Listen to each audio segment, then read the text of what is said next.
Hello. Gandang araw. Pero po tayong ita-trial dito. Etong TPA 3118. Yan po siya. At pag inano nyo po yung specs nito, around 200 ano lang naman siya.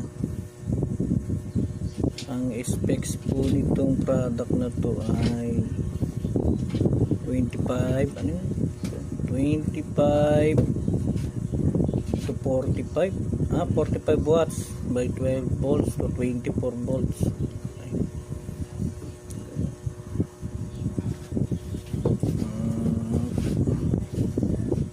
Po siya, unbox lang din.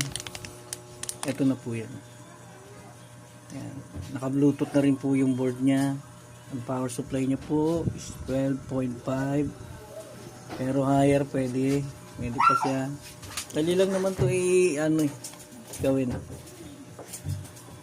Papansin nyo, out L, left yan, ground, negative, BCC,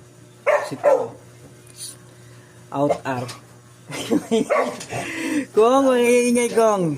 Ayan po Tapos, yan po, subwoofer po yan. Ginawa ko lang tong tweeter, tong para ma-filter po yung hindi sumabay sa kalabog. Nilagyan ko po ng ng electric fan.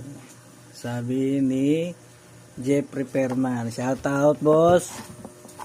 Yan. Ito po, puro mga sira na to. Puro sira na yan.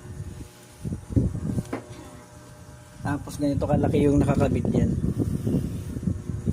Pwede rin pala siya sa 4 to 8 ohms. Ngayon, itetest na natin.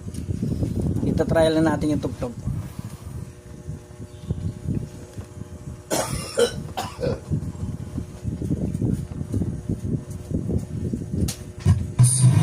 Ayan,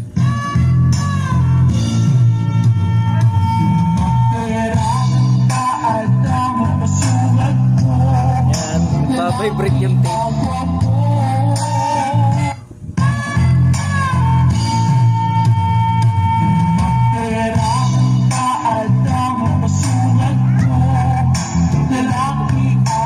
Tayo mag-check out.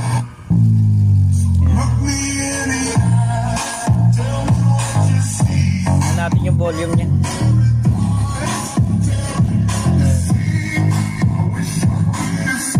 Pag medyo todo na, basag na rin siya. Ano muna ng konti.